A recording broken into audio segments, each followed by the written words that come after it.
Well, I forgot my stopwatch tonight, so I guess settle in.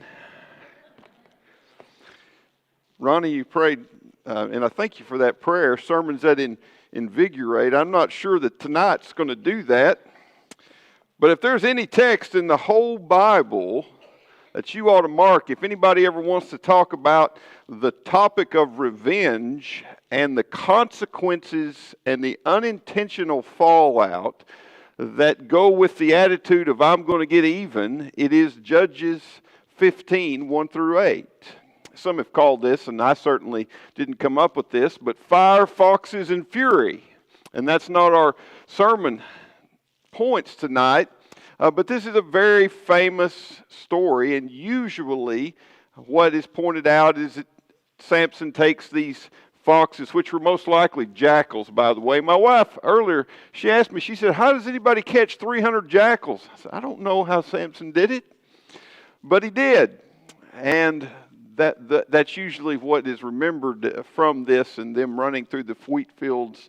And there is so much more to be taken from this passage.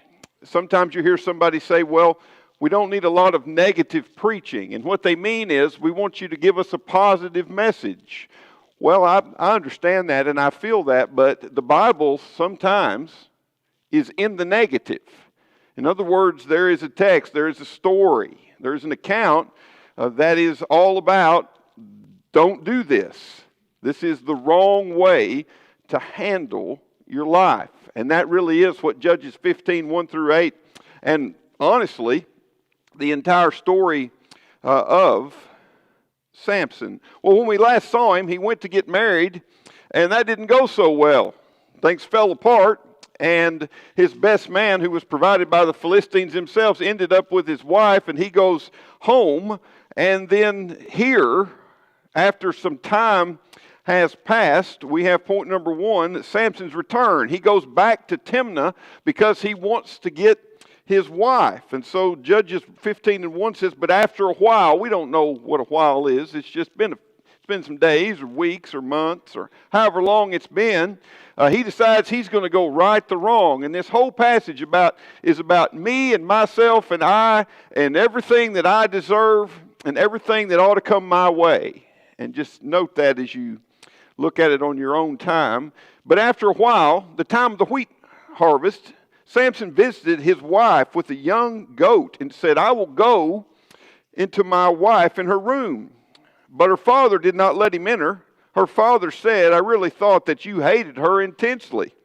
So I gave her to your companion. Is not her younger sister more beautiful than she?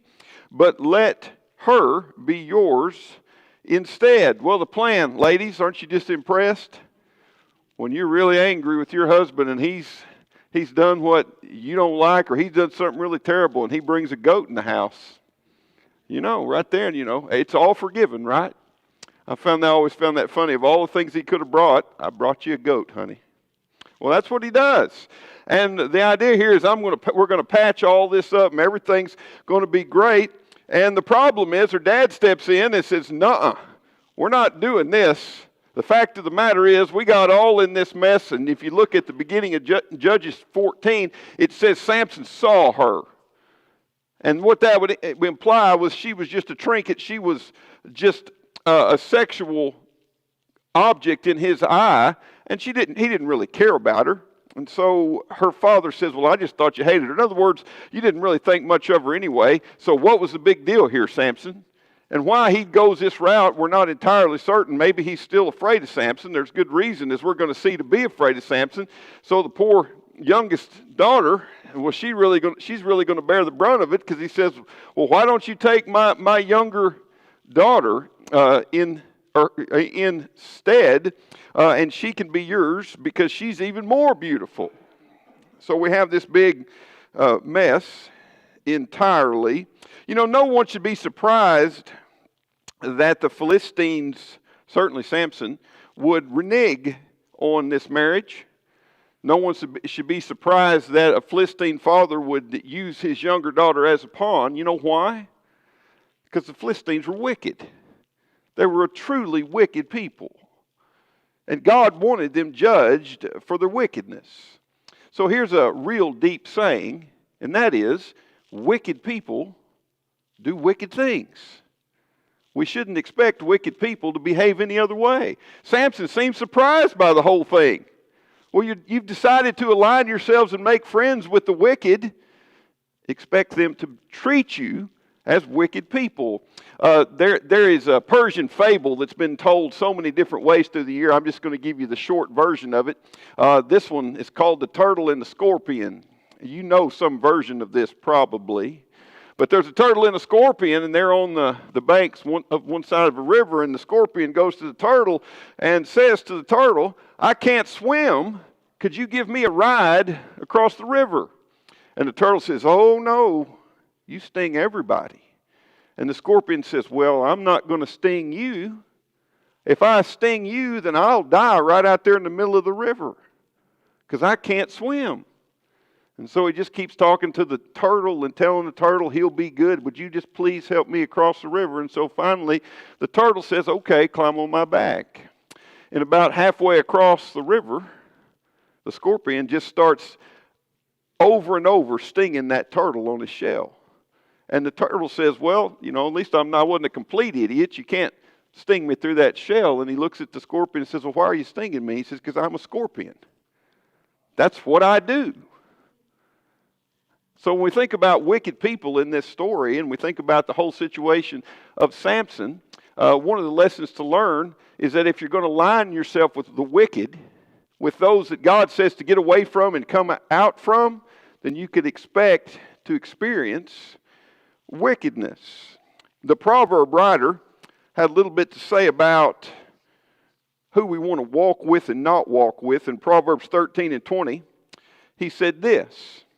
He said, "He who walks with wise men will be wise." That seems kind of ridiculous to say, right? It's kind of like saying people that are wicked will act wicked. But sometimes we need the most obvious thing said to us, the way that God speaks to us. If I'm around wise people, then I'm going to be wise. It's going to rub off on me. But the companion of fools, see, the wicked are fools. What's going to happen? It's going to suffer harm. And in the end, Samson is going to suffer the greatest harm. He never aligned himself with God's people. He was born amongst God's people. He was raised amongst God's people. But he hung around the wicked. Proverbs 27 and 17 says, "Iron sharpens iron, so one man sharpens another." I can be sharpened in different ways. I can be sharpened in kindness and godliness and holiness, or I can be sharpened in wickedness and immorality. It's all about who it is that I choose to place in my life. Do you have people that you need to get out of your life? People maybe you're around that you don't need to stop being around? Sometimes we have reasons why we stay around those people. Maybe we even justify them. And the truth of the matter is, we need to stop. We need to remove them from the circle in which we operate. Number two, when Samson finds out that this isn't going to go the way he wants, he doesn't just go home. He doesn't go home and regroup. He doesn't sit down and pray. He is the man of God here. He has the Spirit of God. And there's all kinds of routes he could have taken. He could have sat down on a rock and had a long conversation with God, and this could have gone very different. But you know what he says? He says, "I'm getting revenge. And I'm not gonna eat one slice in the pie of revenge. I'm going to binge on the whole thing. If I can't be happy, nobody can be happy." I kept thinking about, although it doesn't work entirely, Tecumseh Sherman. You remember him from the Civil War and his famous March to the Sea? That's where we get the phrase, the Scorched Earth policy. And if you know anything about Tecumseh Sherman's view of war, he said war ought to be hell so it will be over soon. And the result of that was he burned everything. He killed the cows, he killed the sheep, the chickens, burned the houses to the ground, helped the war come to an end. And that doesn't work exactly the same. His motives were somewhat different, but that's what Samson has here. This is a scorched earth policy. If I can't have my way, nobody else can have their way. If I can't be happy, nobody else can be happy. And so you can see real quick how an attitude like that in life is going to do an awful lot of damage to an awful lot of people. Let me just read this to you from verse 3 through verse 6. Samson then said to them, "This time I shall be blameless in regard to the Philistines when I do them harm." Samson went and caught 300 foxes and took torches and turned the fox's tail to tail and put one torch in the middle between two tails. And then he set fire to the torches and he released the foxes into the standing grain of the Philistines, thus burning up both the stalks and the standing grain along with the vineyards and the groves. Then the Philistines said, "Who did this?" And they said, "Samson, the son-in-law of the Timnah, because he took his wife and gave her to his companions." So the Philistines came up and burned her and her father with fire. Just a fantastic group of people, isn't it? I mean, these are just wonderful, wonderful people. And the way they treat each other, just loving and kind. Everybody's out for everybody's best interest. No, basically, the problem, the way to solve everything was set everything on fire and murder everyone. That's the whole narrative here. I guess if you kill everybody, you solve the problem, right? Back in the 90s, when I was very much aware of the climate change move, because I was very much in the world of agriculture and forestry especially, the Sierra Club was a real problem for people like me.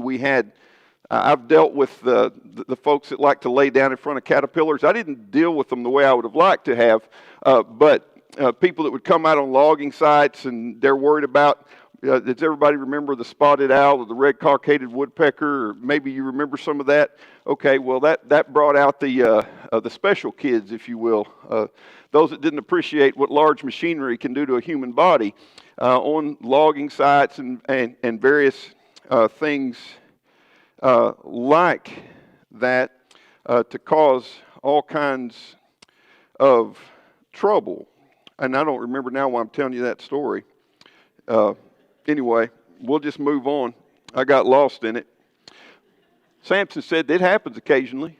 That this time, he says, I will be blameless. So instead of taking a defeat like a man, he goes home and he just gets mad. He doesn't seek God's will for his life, simply to get even. And what's his motivation in all of this? If you look at his language, notice how it's always, I'm going to get even. I'm going to get what I want. I'm going to rectify the situation. What he never ever says is, I've been given the power of God to do something. I am a minister in the hands of God. Never once did Samson come along. And what we'll see as we go on through his story is there's a sad note in chapter 16 when it says, and Samson did not know the Spirit of God had departed from him. I find that very interesting for people nowadays that are all the time talking about how they feel. That, boy, I can feel the Spirit of God within me. Well, Samson couldn't. And it was literally there in a way that you and I will never know it. With a power that you and I don't have. And when it departed, he did not know. And all of this, his motivation was simply about him. It was about revenge. It was about vanity and about his own reputation. You know, he's going to have to uphold his reputation and who he was. And about the fact that he had been wronged. And keep in mind throughout all of this, that the whole situation, the whole sordid, awful tale, and the whole mess has been produced by Samson. The whole thing. Because he decided to defy God and try to marry a Philistine woman. So everything he's complaining about throughout the whole account is because he did it. Whose fault is it? It's Samson's fault. It's not the lady's fault. It's not his parents' fault. It's not her parents' fault. It's not the Philistines' fault. It's not God's fault. It's Samson's fault. I need to remember what Jesus said in the Sermon on the Mount when he said in Matthew 7, that passage people love to quote about, judge not lest ye be judged. Well, if you just keep on going there, Jesus really gets to what he's talking about, and he says, why are you worried about the speck in your brother's eye when the plank is in yours? I don't know who said it best, but when I point a finger this way, there's three pointing back at me. Samson never stopped to do that. to think about the fact that this was all his mess, and it was totally salvageable at any moment if he would just repent and if he would just come to God on God's terms. But he decides to justify his actions, and the reason he's justifying his actions is essentially it's this: well, they've done way worse to me than I've done to them, so this is justified. Scientists have done a lot of research in regard to revenge and the mind, and you can actually map revenge in the mind. Did you know that? I don't understand all of this. It's way above my pay grade. But neuroscientists and others that can watch the activity of the mind, you can actually map it. And there's a certain thrill. There's a certain high that one can get from being vengeful or taking vengeance out on someone else. And Samson is heading in that way, in that direction. His motivation against the Philistines is all wrong. Why should he have been attacking them? Well, he should have said, they're oppressing the people of Israel, and God has appointed me to liberate the people. He should have been attacking them because that's what God had raised him up to do. He should have been attacking them so that he could deliver the people from the bondage that they found themselves in. He should have been attacking the Philistines because he was upset about the way his people had been treated, instead of simply looking at the whole situation as, look at what's happened to me. Look how I've been wrong. My life isn't what it ought to be. And in all of this, really, the truth is, the only motivation that Samson should have had is the same motivation you and I have, and that is because we love God. Do you see any love in the story of Samson? I don't. It's one of the saddest, most tragic stories in all of Scripture. Love is absent from one end to the other. We may argue that there was love of parents for a son, but past that, there is no love in the story of Samson. And in a very real way, then, there is no God. His methods are in verses 4 and 5. He's determined to exact his revenge against the Philistines. This is the part my wife is just scratching her head about. And again, I have no idea how you do this. But he catches, most translations will say he caught 300 foxes. The Hebrew is a bit ambiguous here. It may be that we're talking about something like a coyote or a jackal. There were a lot of jackals in that part of the world. But in any case, he caught some four-legged critters and he ties them together. However he did that, I'm not sure why you would tie them together, but he ties them together in some way or another, and he makes up these torches. And we know this story from when we were in vacation Bible school in the 3rd grade. And then he takes those torches and he lights them, and he turns these foxes or jackals or whatever they were loose in the wheat fields of the Philistines. Now stop for just a moment and consider this when you think about revenge and the unintended consequences of revenge. Was food easy to come by in those days? Was farming easy? So you got hundreds of acres of prime wheat out here. And did God want that destroyed?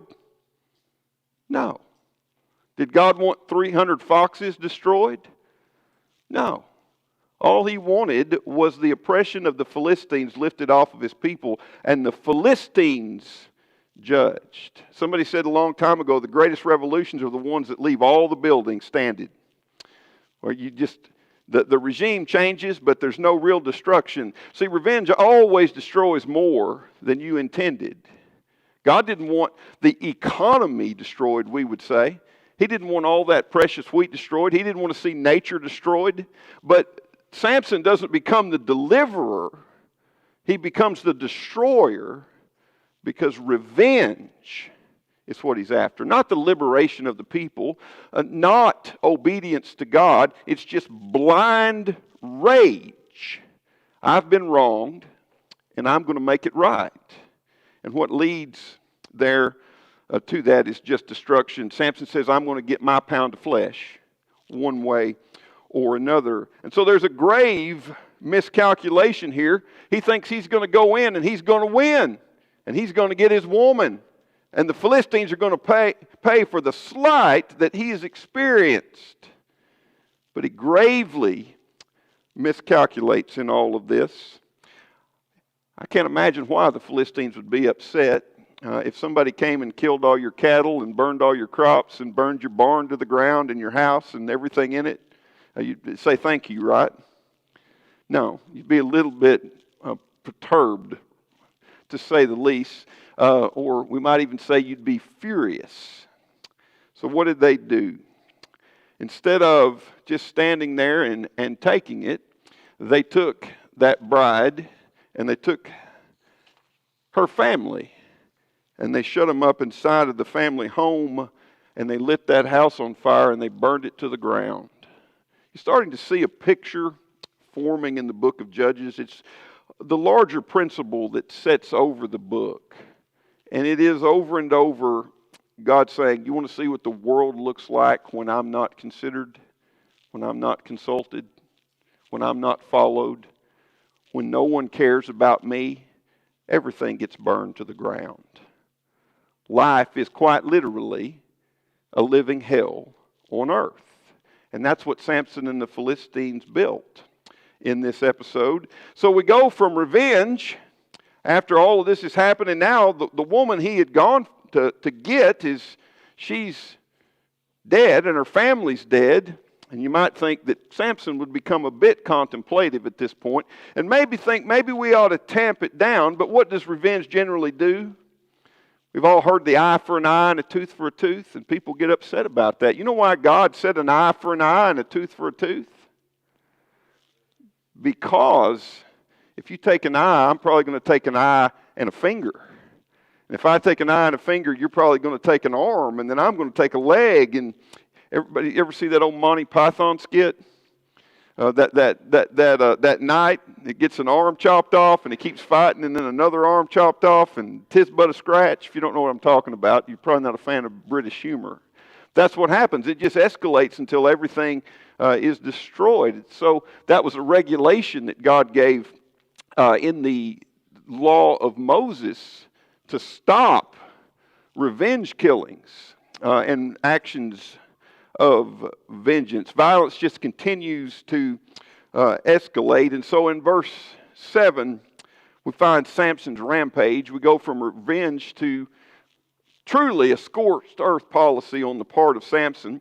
He says, since you act like this, notice again the complete lack of any ability to be self-aware or self-reflective. It's still all your fault. It's all your fault, you Philistines. I haven't done anything wrong at all. Since you act like this. Now notice the pronouns here. He says, I will surely take revenge on you. And then he says, but after that I will quit. Consider how he sees all of this as his ability. He never thanked God for what he had. Even in the end, when he's tied to those two pillars, he asked God for just a moment that I can do this. And while God grants it, he still doesn't seem to really stop and consider that the power that he has, the abilities, the blessings, the talent is from God. And may we always remember to thank him for what we have. It says he struck them ruthlessly. All right, so he's killed 300 foxes and no telling what other kind of wildlife. I used to do controlled burns for a living, and when you would light through the woods, you wouldn't believe what will run out of the woods when fire's coming. And so he's destroyed nature, he's destroyed crops, he's destroyed homes, and now he's going to destroy more people. It says he struck them ruthlessly with a great slaughter. What that basically means is his decision, his retaliation, his rampage is just kill them all. I'm just going to kill everybody. And that'll solve the problem. Pretty incredible. It is maybe the greatest example in Scripture of what revenge will get you. And it reminds me of what Paul says in Romans 12 and 19, which is the polar opposite of Samson. He says, never take your own revenge, but leave room for the wrath of God. And then he quotes the Old Testament, which says, vengeance is mine, says the Lord. All Samson ever had to do in all of this, just like you and I, is take our cares and our concerns to God and say, I've got a mess on my hands, and I need you to intervene. What were his reasons in all this? Purely selfish. He doesn't mention the Lord once. God is not mentioned in the text. It's Samson, Samson, Samson, Samson. Look at everything that's been wrong, done wrong to me. And that attitude will surely cause anyone, Samson, me, you, or anybody else, to fail. Think about what Jesus says. Another passage that comes to mind is in the Sermon on the Mount in chapter 5. He says, if somebody strikes you on the cheek, do what? Turn the other one. If somebody wants your cloak, give them your shirt. If somebody wants you to walk a mile, then go with them too. And Jesus didn't mean you literally got to walk a mile with somebody, and he didn't literally mean you got to stand there while somebody beats you to a pulp. And he didn't literally mean you got to end up naked because somebody wants your clothes. What he was saying is that when you're wronged, do everything you can, to make that situation right. And that always means taking it to God and operating on godly principles. Samson then may be the greatest example of one who was given all the blessings of God and yet chose to follow his own path and to do things only for himself. Let me give you a few closing thoughts about this text. Samson could have sat down and he could have said, I forgive you. He could have done that. And I don't know where all the forgiveness would have lied, but maybe there's somebody in my life I'm harboring some animosity to, and what I really need to do, instead of thinking about revenge or getting back or the anger that I harbor, is simply say, I forgive you, and bring that situation down. Maybe there's some things I need to let go. Samson could have let the situation go. And there could have been a lot of peace that was lost that could have been had. We need to make sure then that vengeance is not a part of our life. And while this isn't one of the texts that I really prefer to preach, this text is here for a purpose. And it is a deep, deep reminder that revenge ultimately is going to destroy the avenger. And so we lay those things aside and we pick up the character of Christ, and we remember that in every situation of life we do our best to build relationships, and when we're wronged, if we can, we take it and we deal with it and we move forward, and we don't do anything to make the situation worse, and certainly not to escalate it. And we live a life of forgiveness, and sometimes that forgiveness may look awfully strange to the people around us.